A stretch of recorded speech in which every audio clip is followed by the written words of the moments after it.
السلام عليكم ورحمة الله وبركاته. الحمد لله رب العالمين. صلاة وتسليم على أحمد المجتبى محمد المصطفى رسول الله صلى الله عليه وعلى آله وأصحابه وأتباعه إلى يوم الدين. فقد قال الله تبارك وتعالى في القرآن العظيم والفرقان المجيد بعد أعوذ بالله من الشيطان الرجيم بفضل بسم الله الرحمن الرحيم. شهر رمضان الذي أنزل فيه القرآن هدى للناس وبينات من الهدى والفرقان. صدق الله العلي العظيم. وقال نبينا صلى الله عليه وسلم: رغم أنف رجل دخل عليه رمضان ثم انسلخ قبل أن يغفر له. صدق رسوله النبي الكريم ونحن على ذلك من الشاهدين والشاكرين والحمد لله رب العالمين. சர்வ புகழும் ஏக வல்லோன் அல்லாஹ் ஒருவனுக்கே உரித்தாவதாக.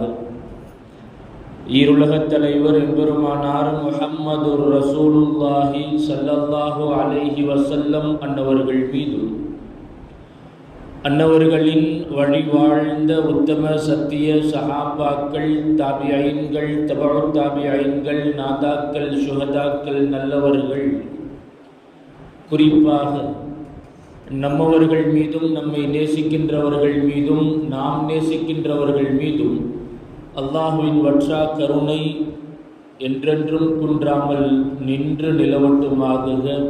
ஆமீன் ஆமீன் யா ரப்பல் ஆலமீன். சங்கைக்கும் இறை பொருத்தத்திற்கும் உரித்தான அல்லாஹுவின் நல்லடியார்களே, அருமை முஃமினீன்களே,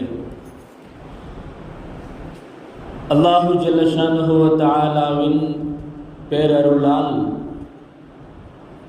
புனிதம் நிறைந்த ரமலான் மாதத்தை நாம் நெருங்கிக் கொண்டிருக்கிறோம். இன்னும் ஒரு சில தினங்களில் ரமலானை அடைய காத்திருக்கிறோம். வல்ல ரஹ்மான் அல்லாஹு தஆலா அந்த பெரும் பாக்கியத்தை நம் அனைவருக்கும் அல்லாஹ் நசீபாக்கி தந்தருள் புரிவானாக.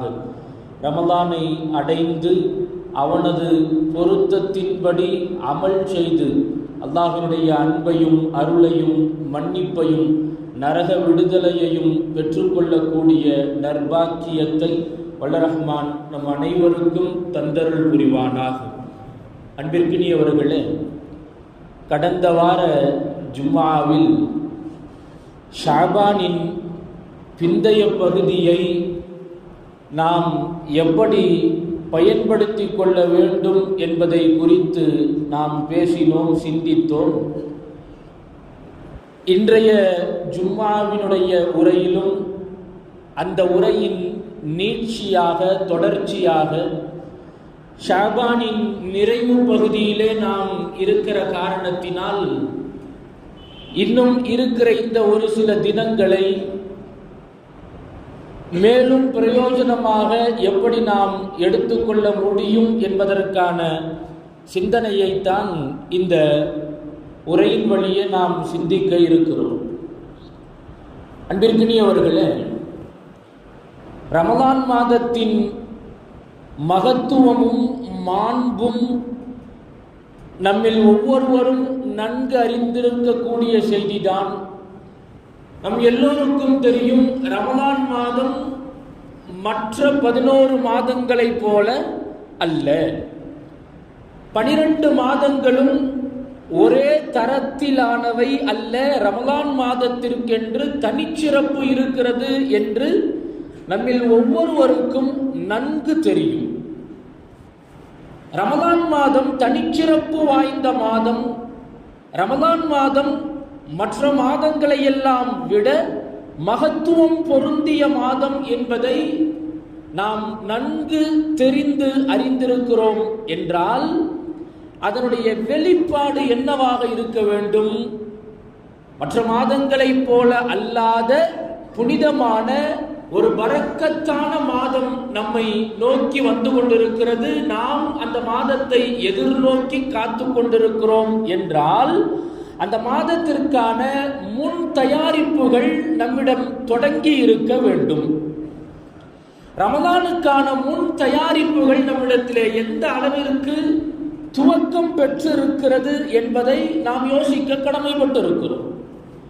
ரமலானுக்கான தயாரிப்பு நம்மிடத்திலே எந்த அளவில் நிற்கிறது என்பதை நாம் சிந்தித்து பார்க்க வேண்டும். ஸல்லல்லாஹு அலைஹி வஸல்லம் அவர்கள் ரமலானை குறித்து பல்வேறு செய்திகளை நமக்கு சொல்லி இருக்கிறார்கள். ரமலான் மாதம் பரக்கத்து பொருந்திய மாதம், முழுக்க முழுக்க பரக்கத்து. ரஜபு மாதத்திலும் ஷாபான் மாதத்திலும் நபி ஸல்லல்லாஹு அலைஹி வஸல்லம் அவர்கள் பரக்கத்தை கேட்டார்கள். யா அல்லாஹ், ரஜபிலேயும் ஷாபானிலேயும் எங்களுக்கு பரக்கத்தை தருவாயாக, ரமலானில் பரக்கத்தை தருவாயாக என்று கேட்காம ரமலானை அடைகிற பாக்கியத்தை தருவாயாகன்னு கேட்டாங்க. காரணம் என்ன அப்படின்னா, ரமலானிலே பரக்கத்தை தேட வேண்டிய தேவையில்லை. காரணம், ரமலானே பரக்கத்தானது. ரமலான் மாதம் முழுக்க முழுக்க பரக்கத்தானது. நாம் செய்கிற எந்த ஒரு அமலாக இருந்தாலும் சரி, சிறிய அமலாக இருக்கட்டும் பெரிய அமலாக இருக்கட்டும், நாம் செய்கிற எந்த அமலுக்கும் ரமலான் மாதத்திலே நமக்கு கிடைக்கிற நன்மை என்பது பன்மடங்கானது. நாம் எண்ணி பார்க்க முடியாத அளவில் ரமலானில் அல்லாஹ் நன்மைகளை தந்து வைத்திருக்கிறார். எனவேதான் நபி ஸல்லல்லாஹு அலைஹி வஸல்லம் அவர்கள் ரமலானை அடைகிற பாக்கியத்தை தருவாயாக என்று நபி அவர்கள் அல்லாஹ்விடத்திலே கேட்டார்கள். இந்த ரமலான் மாதத்தினுடைய முந்தைய நாட்களை நாம் எப்படி பயன்படுத்திக் கொள்ள வேண்டும் என்பதை குறித்து பேசினோம்.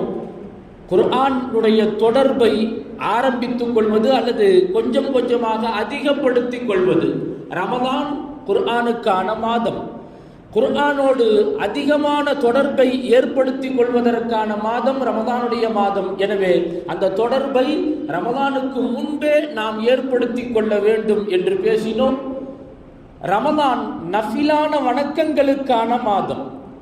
மற்ற காலங்களிலெல்லாம் கூட தஹஜ்ஜுதிற்கான வாய்ப்புகள் பெருமளவில் வாய்க்கப் பெறாமல் இருக்கலாம். ஆனால் ரமலானில் பெரும்பாலும் தஹஜ்ஜுதினுடைய வாய்ப்பை நம்மில் ஒவ்வொருவரும் பெற முடியும். சஹருக்காக வேண்டி நாம் ஒவ்வொருவருமே சஹருக்காக வேண்டி ஆயத்தமாகுவோம், தயாராகுவோம். அது தஹஜ்ஜுதுடைய நேரமாகவும் இருக்கிற காரணத்தினால் ரமலானுடைய மாதத்தில் தஹஜ்ஜுதையும் நம்மால் அடைந்து கொள்ள முடியும். ரமலான் நஃபிலான வணக்கங்களுக்கான மாதம். நஃபிலான இபாதத்துகள், தொழுகை, நஃபிலான தொழுகைகள், சதகா தான தர்மங்கள், விக்ரு தஸ்பீஹாத்துகள், ஸலவாத்துகள், என்னவெல்லாம் நம்மால் முடிகிறதோ அனைத்தையும் செய்ய வேண்டிய மாதம் ரமலானுடைய மாதம். அதற்கான துவக்கம் ரமலான் முதல் பிறையிலிருந்து இருக்கக்கூடாது. அதற்கு முன்பே நம்மிடத்தில் துவங்கிவிட வேண்டும் என்ற சிந்தனையை நாம் கவனம் இருக்க வேண்டும். மிக குறிப்பாக இளைஞர்கள், வாலிபர்கள் இது விஷயத்திலே மிகுந்த கவனமும் எச்சரிக்கையும் மிகுந்த அக்கறையும் எடுத்துக்கொள்ள வேண்டும் என்பதுதான் நாம் கவனப்படுத்திக் கொள்ள வேண்டிய மிக முக்கியமான விஷயமாக இருக்கிறது. காரணம், இளைஞர்களை, வாலிபர்களை மையப்படுத்தி குறிப்பிட்டு நாம் பேசுவதற்கான, சிந்திப்பதற்கான தேவை என்னவென்றால், பெரும்பாலான இளைஞர்களின் ரமலான் வீண் கேளிக்கைகளிலும் விளையாட்டுகளிலும் தேவையில்லாத விஷயங்களிலேயுமே கழிந்து போவதை நாம் கண்கூடாக பார்க்கிறோம். பல பகுதிகளிலும் இளைஞர்களுக்கான ரமலான், அதிலும் மிக குறிப்பாக ரமலான் எந்த அளவிற்கு பாக்கியமானதோ ரமலானுடைய இரவு நேரங்கள் அதைவிட பாக்கியமானது. ரமலானின் பகலை விட இரவு நேரங்களுக்கு சிறப்பு அதிகமானது, நன்மை கூடுதலானது. ஆனால் இரவு நேரங்களில்தான் இளைஞர்கள் தேவையில்லாத தேவையில்லாத அனாவசியமான செயல்களில், வீண் வேடிக்கைகளில், கேளிக்கைகளிலே ஈடுபட்டு ரமலானுடைய நன்மையை பாழாக்கி விடுவதை நாம் பார்க்கிறோம். அருமையான பெருமக்களே, ரமலானுடைய மாதத்தில் சொர்க்கத்தை அல்லாஹு தஆலா அலங்கரிக்கிறான். ரமலான் மாதத்திலே சுவனம் அலங்கரிக்கப்படுகிறது. ரமலான் மாதத்தில் சுவனம் அலங்கரிக்கப்படுகிறது. பொதுவா சுவனம் என்றாலே எப்படி அது அலங்கரிக்கப்படும், எவ்வளவு அலங்காரம் மிக்கதாக இருக்கும், சுவனம் எவ்வளவு அழகாக, எவ்வளவு ரம்மியமானதாக இருக்கும் என்பதை நம்மில் ஒவ்வொருவரும் சிந்தித்து பார்த்தால் சொர்க்கம் எப்படி இருக்கும் நாம ஒவ்வொருவரும் ஒரு கற்பனையை செய்கிறோம். எந்த அளவிற்கு நம்முடைய கற்பனை திறன் விசாலமாக செல்கிறதோ, நாம ரொம்ப மிக பிரம்மாண்டமான கோட்டை, பிரம்மாண்டமான மாளிகைகள், ஆக பிரம்மாண்டமான தோட்டங்கள், அந்த தோட்டங்களிலே எண்ணிலடங்காத மரங்கள், நதிகள், ஆறுகள். குர்ஆனிலே வருகிறது, சுவனத்திலே நதிகள் ஓடும், தோட்டங்கள் இருக்கும், அந்த தோட்டங்களிலே இன்பமாக மகிழ்ச்சியாக இருப்பார்கள், குதூகலிப்பார்கள் என்றெல்லாம் வருகிற தரவுகளை, செய்திகளை உள்வாங்கி அந்த சொர்க்கம் எப்படித்தான் இருக்கும் அப்படின்னு நாம் ஒரு கற்பனை கோட்டை கட்டுகிறோம் என்றால், நபி ஸல்லல்லாஹு அலைஹி வஸல்லம் அவர்கள் சொல்லுகிறார்கள், நீங்கள் எதை கற்பனை செய்கிறீர்களோ அதையெல்லாம் விட பன்மடங்கு உயர்ந்தது சொர்க்கம். நம்முடைய கற்பனை திறனின் உச்சத்திற்கே சென்று நாம் ஒரு கற்பனை கோட்டையை கட்டினால் அதைவிட மிக பிரம்மாண்டமானது சொர்க்கம். நபி ஸல்லல்லாஹு அலைஹி வஸல்லம் அவங்க சொன்னாங்க, சொர்க்கம் என்பது எத்தகையது? மாலா ஐனுன் ரஅத் வலா உதுனுன் சமிஅத் வலா ஹதர அலா கல்பி பஷர். எந்த ஒரு கண்ணும் இதுவரையிலும் கண்டிராத, எந்த ஒரு காதிலும் செவியும் இதுவரை கேள்விப்பட்டிராத, எந்த ஒரு மனிதனுடைய உள்ளத்திலும் ஊசலாடியிராத என்கிறார்கள். நாம் இதுவரைக்கும் சொர்க்கம் அப்படி ஒரு காட்சியை நாம் பார்த்ததே கிடையாது. அப்படி ஒரு காட்சி, ஒரு சொர்க்கம் இருப்பதை, ஒரு இடம் இருப்பதை இதுவரைக்கும் நான் கேள்விப்பட்டிருப்பதே கிடையாது. அதோடு நபி அவங்க நிப்பாட்டல, வலா ஹதர அலா கல்பி பஷர், எந்த ஒரு மனிதனுடைய உள்ளத்திலும் ஊசலாடியிராத என்கிறார்கள். அப்படின்னா யாராலும் சிந்தித்து கூட பார்க்க முடியாத, எந்த ஒரு மனிதராலும் சிந்தித்து கூட பார்க்க முடியாத மிக பிரம்மாண்டமான இன்பங்கள் நிறைந்தது அந்த சொர்க்கம் என்று நபி ஸல்லல்லாஹு அலைஹி வஸல்லம் அவங்க சொல்றாங்க. நம்முடைய வழக்கு, பேச்சு வழக்கிலேயே பொதுவாக ஒரு அழகான கட்டிடத்தை நாம பார்க்கிறோம். நல்ல அழகிய வேலைப்பாடுகளுடன் கட்டப்பட்டிருக்கிற ஒரு கட்டிடம் பார்த்தா ரொம்ப அழகா இருக்குது, பார்வைக்கு லட்சணமா இருக்குது அப்படின்னு சொன்னா நாம என்ன சொல்லுவோம்? பார்க்க ரொம்ப நல்லா இருக்குல்ல. இன்னும் கொஞ்சம் கூடுதலாக பிரமித்தால் ரொம்ப அழகா இருக்குல்ல. இன்னும் கொஞ்சம் கூடுதலாக பிரமித்தால் அருமையா இருக்குது. இன்னும் கூடுதலாக அற்புதமா இருக்குது. ஒவ்வொரு அழகுக்கு தகுந்தாற் போல நம்முடைய வார்த்தைகளை நாம் பயன்படுத்துவோம். ரொம்ப ரொம்ப ரொம்ப அழகா இருக்குது அப்படின்னு சொன்னா சொல்ல வார்த்தையே இல்லை அப்படின்னு சொல்லுவோம். கடைசியாக வர்ணிக்கவே முடியாத ஒரு உச்சம், அவ்வளவு பிரம்மாண்டமான அழகான மாளிகையை நாம் பார்த்தால் சொர்க்கம் மாதிரி இருக்கு அப்படின்போம். சொர்க்கம் மாதிரி இருக்குது. எனவேதான்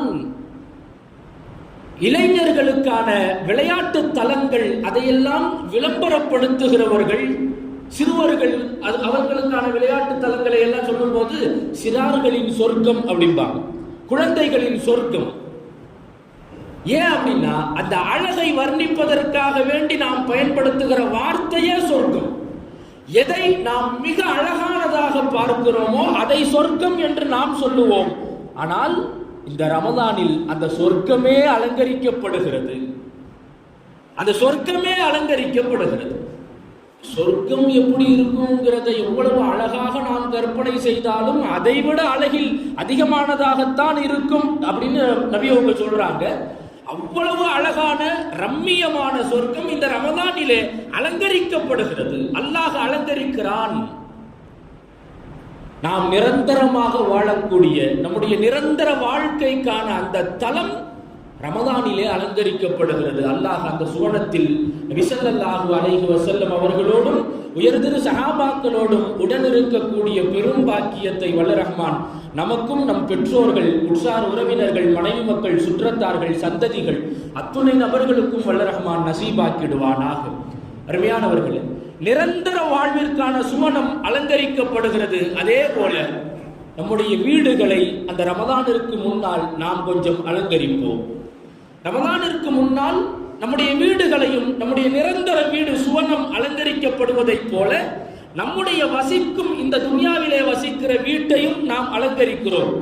வீட்டை சுத்தப்படுத்துறது, அதை முடிந்த அளவிற்கு அதை அழகுபடுத்திக் கொள்வது, ரமதானிலே அமல்களால் அந்த வீட்டை அலங்காரம் செய்வது, நம்முடைய வீடுகளையும் அலங்கரிப்பது ரமதானிலே நாம் செய்யக்கூடிய வழக்கம். அதே போல இளைஞர்கள், வாலிபர்கள் நேரம் போக்குவதற்காக, பொழுதுபோக்கிற்காக வேண்டி ஒன்று கூடக்கூடிய இடங்கள், ஒன்று சேரக்கூடிய இடங்கள், அந்த இடங்களையும் அலங்கரித்துக் கொள்வது வழக்கம். ரமதானிற்கு முன்னால் அலங்கரிப்பார்கள். அது கிளப்புகளாக இருக்கலாம், சங்கங்களாக இருக்கலாம். எந்த இடத்தை தான் ஒன்று குழுமுவதற்காக வேண்டி வாலிபர்கள் தயார் செய்து கொண்டிருக்கிறார்களோ அந்த இடத்தையும் ரமதானுக்கு முன்னால் கொஞ்சம் அழகுபடுத்துவதை இளைஞர்கள் வழக்கமாகவே கொண்டிருக்கிறார்கள். நல்ல விஷயம். ரமதானிற்கு முன்னால் நம்முடைய குழுமும் இடத்தை நாம் அலங்கரிக்கிறோம், சுத்தம் செய்கிறோம். மற்ற காலங்களில் இல்லாத கூடுதல் விளக்குகளை போட்டு நாம் அலங்கரிக்கிறோம். ஆனால் அந்த அலங்காரத்தை எதற்காக வேண்டி நாம் செய்கிறோம் என்ற சிந்தனை நமக்கு வேண்டும்.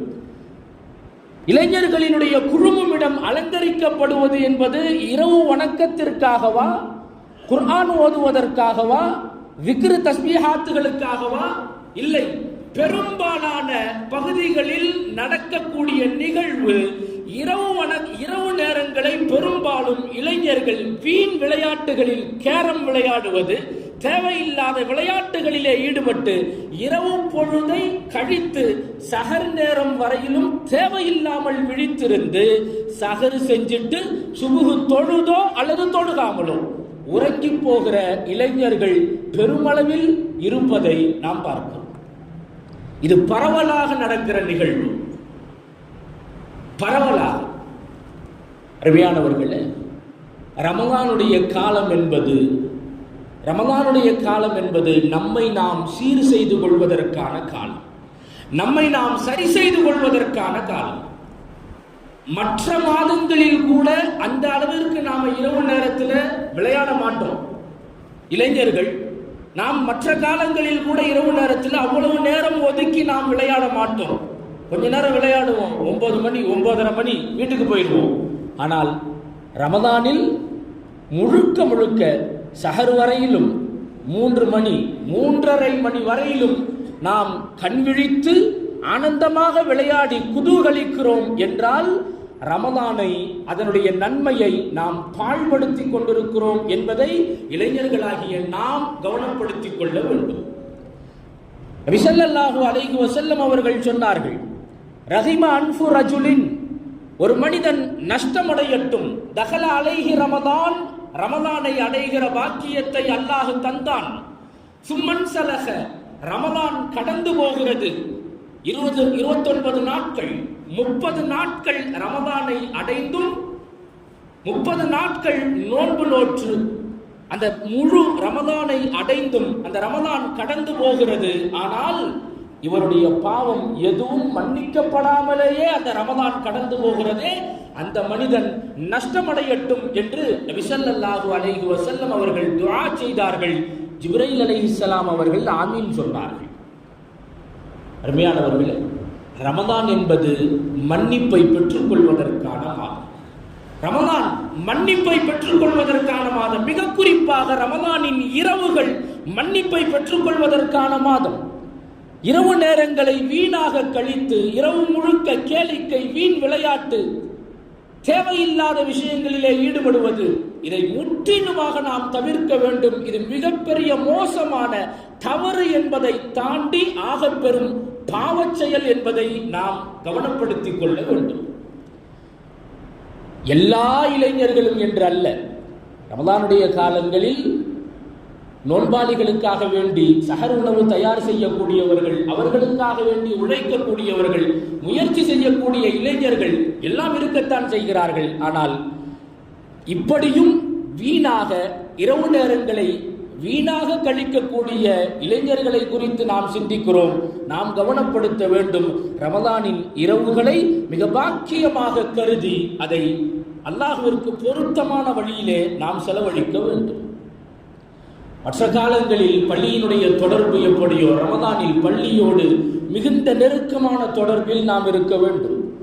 சயீத் இப்னுல் முஸய்யப் ரலியல்லாஹு அன்ஹு அவர்கள் தொடர்ந்து 40 ஆண்டு காலம் பள்ளியினுடனான நெருக்கமான தொடர்போடு இருந்தவர்கள். சயீத் இப்னுல் முஸய்யப் ரலியல்லாஹு அன்ஹு வஃபாத்தின் போது அவர்களுடைய மகள் அவர்களுக்கு பக்கத்திலே உட்கார்ந்து அழுது கொண்டிருக்கிறார்கள். தந்தையினுடைய நிலையை எண்ணி, தந்தை பிரிந்து போகிறார்களே, வஃபாத்தாக போகிறார்களே, அந்த கவலையில் தோய்ந்து போய் அழுது கொண்டிருக்கிறார்கள். சயீத் இப்னுல் முஸய்யப் ரலியல்லாஹு அன்ஹு அவர்கள் தன் மகளுக்கு ஆறுதல் சொன்னார்கள். அழாதம்மா, அழாத. 40 ஆண்டுகள் என்னுடைய வாழ்க்கையில் 40 ஆண்டுகளை நான் எப்படி கழித்தேன் தெரியுமா? பள்ளிவாசலில் முஅத்தின் பாங்கு சொல்லுகிற போது நான் பள்ளிவாசலுக்கு உள்ளே இருந்துதான் 40 வருடங்களாக அந்த பாங்கிற்கு நான் பதில் சொல்லி இருக்கிறேன் என்றார்கள்.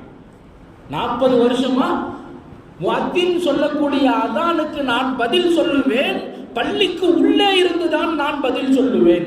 இதை சிந்திக்க வேண்டிய விஷயம் என்னன்னா, 40 ஆண்டு காலமாக தொடர்ந்து பள்ளியினுடைய தொடர்பிலேயே இருந்திருக்கிறார்கள் என்றால் அந்த தொடர்பு எப்போதிலிருந்து தொடங்கி இருக்க வேண்டும்? அவர்களுடைய வாலிபத்தில் இருந்து, இளமை பருவத்திலிருந்தே அவர்கள் எடுத்துக்கொண்ட நல்ல பழக்கம், பள்ளியினுடனான நெருக்கமான தொடர்பு, குர்ஆனுடனான நெருக்கமான தொடர்பு. ரமலான் அந்த தொடர்புகளுக்கான தகுந்த மாதம். ரமலான் அந்த தொடர்புகளுக்கான தகுந்த மாதம். நாம் முன்மாதிரியான இளைஞர்களாக நாம் இருப்போமே. நம்முடைய கிளப்புகளாக இருக்கட்டும், நாம் குழுமுகிற இடங்களாக இருக்கட்டும், கேரம் போர்டுகள் அந்த பலகைகளை எல்லாம் தூக்கி ஓரம் கட்டிவிட்டு குர்ஆனை நாம் எடுத்து வைப்போம். இளைஞர்கள் நாம் ஒன்று சேர்ந்து ஒரு முடிவெடுப்போம். டெய்லி நாம நைட்டு சந்திக்கக்கூடிய நேரத்தில், அது கிளப்பாக இருக்கட்டும், எந்த இடமாக இருக்கட்டும், டெய்லி ஒரு ஜுஸு குர்ஆன் ஓதுவோம். டெய்லி ஒரு ஜுஸு குர்ஆன் ஓதுவோம். 30 நாள் இதை வழமையாகவே நாம் செய்வோம். நம்மால் முடிந்த அமல்கள் என்னவோ அதை நாம் செய்வோம். முன்மாதிரியான இளைஞர்களாக நாம் மாறி போவோம். ரமலான் திரும்ப கிடைக்க பெறாத பாக்கியம். ரமலான் கடந்து போய்விட்டால் எப்பாடு மட்டும் அதை நம்மால் மீட்டு பெற முடியாது. இல்லையே, அடுத்த வருஷம் ரமலான் தான் வரும். கடந்து போன ரமலான் எப்போதும் திரும்பி வராது. இழந்துவிட்ட ரமலானை நாம் அடைய முடியாது. ஒரு மனிதர் ஒரு பெரிய காம்ப்ளெக்ஸ் பில்டிங் அல்லது ஒரு ஷாப்பிங் மாலை நம்ம கையில கொடுக்கிறாரு. கொடுத்து இந்த ஒரு மாசம் இந்த கடையை நீ ரன் பண்ணு, ஷாப்பிங் மாலை நீ பார்த்துக்கோ, வியாபாரம் செய், லாபம் சம்பாதித்துக்கொள், நீ சம்பாதிக்கிற லாபம் எல்லாம் உனக்குரியது என்று சொல்லுகிறார். நாம் என்ன செய்வோம்? எப்படியாவது அரும்பாடுபட்டு அந்த 30 நாட்கள் இரவு பகலாக தூக்கம் இல்லாமல் எப்படியாவது கணிசமான லாபத்தை நாம் சம்பாதித்துக் கொள்ள வேண்டும் என்று பாடுபடுவோம் அல்லவா? இந்த உலகத்திற்காக வேண்டி, துன்யாவிற்காக வேண்டி நாம் வியர்வை சிந்தி, ரத்தம் சிந்தி உழைக்க தயாராக இருக்கிறோம். ரமலான் ஆகிரத்திற்கான மாதம். ரமலான் ஆகிரத்திற்கான மாதம். அந்த 30 நாட்களை அல்லாஹ் நம் கையிலே தருகிறான். இந்த மாதத்தில் இந்த 30 நாட்களில் எவ்வளவு சம்பாதிக்க முடியுமோ சம்பாதித்துக் கொள், எவ்வளவு சேர்த்துக் கொள்ள முடியுமோ சேர்த்துக்கொள். நீ சம்பாதிப்பதெல்லாம் உனக்குரியது, நீ சேர்த்துக் கொள்வதெல்லாம் உனக்குரியது, உன் இம்மைக்கானது, உன் மறுமைக்கானது, சேகரித்துக்கொள் என்று ஒரு வாய்ப்பை அல்லாஹ் நம் கைவசம் தருகிறான். அதை நாம் வீணாக்கி விடாமல், பாழாக்கி விடாமல் அதை நாம் பயன்படுத்த வேண்டும். மிக குறிப்பாக வாலிபர்கள், இளைஞர்கள் நாம் கவனப்படுத்திக் கொள்ள வேண்டும். ரமலானை வீணாக தேவையில்லாத காரியங்களிலே ஈடுபட்டு கெடுத்துவிடக் கூடாது.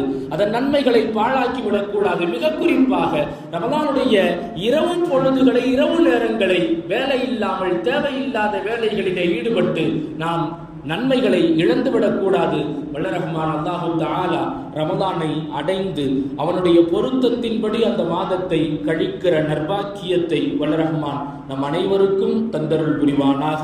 இந்த ரமதானை அடைந்து அதனுடைய முழுமையான சம்பூரணமான நன்மைகளை ஒரு சேர பெற்றுக்கொள்ளக்கூடிய நற்பாக்கியத்தை வல்ல ரஹ்மான் தந்தருள் புரிவானாக. பிஹக்கி சய்யிதினா முஹம்மதின் ஸல்லல்லாஹு அலைஹி வஸல்லம்.